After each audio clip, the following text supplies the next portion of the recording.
Okay, my name is Miss Nisha, TV09. Yes, that's my YouTube page. I'm gonna do this. Everybody calls me Judy, so I'm gonna start introducing myself as Judy, not Miss Nisha, cause yeah, well, that's Miss Nisha is just my other name, but people call me Judy, so that's a lot of people is gonna start calling me by now, Judy. This book is called Pitbulls in the Skirt. I read this book last Sunday. Today is now Sunday. It's been a week ago. It took me 5 hours to read it on my way from Beaumont, Texas, back to San Antonio, Texas. I was reading this book, and it's pretty good. I made a couple of stops, but I still finished it before I got home.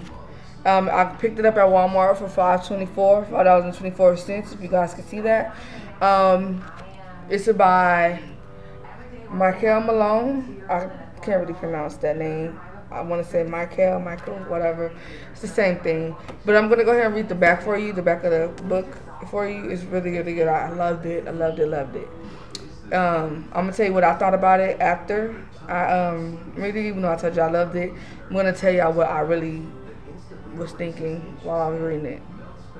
Okay, behind the gates of Emerald City, one of DC's deadliest projects is the $1 million empire guarded by gatekeepers, 4 fearless females, who are more than just pretty faces. Nobody makes moves without them knowing, including the hustlers who put them on the throne. Okay, under the Pitbull-like watch of Mercedes, Yvette, Kenyatta, and Carissa, the money and the drugs are flowing into Emerald City. They've gotten heap-packed in their designer purses, and as long as they're scoring the sheets with the hustlers they love, everything's cool. But when Yvette's man Thick goes on a power trip and brings out an outside chick into the picture, the security of the operation is jeopardized and emotions run wild on both sides. Once they share their hearts, their beds, and their kingdom. But feelings are interfering with business. Now it's war. Who will win? The men who taught the gatekeepers the rules of the game, or the women who are about to change them? Now this is a really good book. Okay, I started like I told you guys last week on my way back home. It was about 12, maybe 1. About 12:30, 1 o'clock on my way back home from Beaumont, Texas, coming back to San Antonio. It was a really, really good book. It took me about 5 hours to read it because we got back around 5 o'clock, 5:30. About 5 hours to read the whole book. It probably would have took me shorter than that, but I had kept stopping, taking breaks and stuff to listen to the conversations going on in the truck. But yeah, the book is pretty good. It's about these 4 ladies that they're about to take over their men's empire.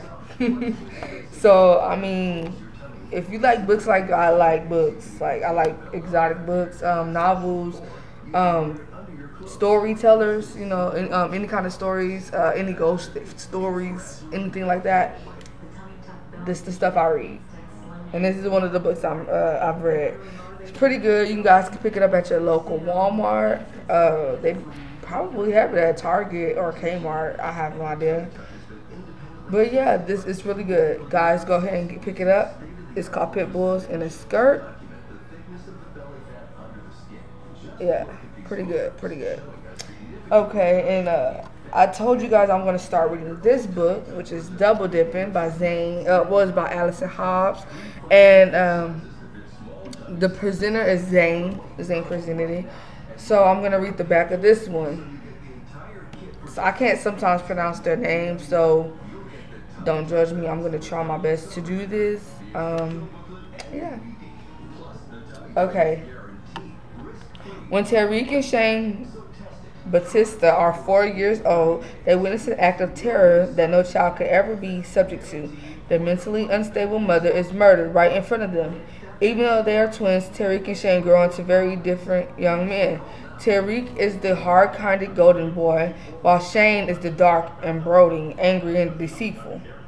They are placed in foster homes together, but Shane is sent from reform school as a teenager. When they are reunited, Shane has 2 shady sidekicks, Brick and Misty. He seemed content to play the part of small-time gigolo, getting by on the financial support the women who flock to him. Tariq, meanwhile, has an unconventional yet stable home life, complete with a wife and a child. The brothers remain close until Shane is lured back out on the prowl as he is, oh my bad, hold on, I just like straight lost my spot on this whole page. Okay, back on the prowl as he delves deeper into infidelity and danger. He tests the boundaries of his brother's friendship and the limits of their unconditional love. Now, these two books, I've already read this one. I got both of these at Walmart. This one was $5.99. This one was $5.24. You know, so yeah, I'll let you guys see. You know, I'm not playing about my prices. I'm so serious about them. Yes, I pay my money for my books, but I don't usually get like, what's the point of wasting money on a hardback book when you may not read it ever again? So I get the cheaper books because they're pretty good most of the time. I'm going to go read this one. I'm going to start it tomorrow. Today is Sunday, so I'm starting Monday. While my little sister is going to school, my mom is at work, you know, I'll be able to do what I have to do, you know, with reading. So I'll come back with you guys probably Tuesday or Wednesday, maybe Thursday or Friday, sometime this week. Once I finish this book, it shouldn't take me that long. It should take me about 2 days, maybe less than that, to read this whole book. And once I'm done with it, I will come back and give you guys my review on it and what I think about it. So until then, see you guys later.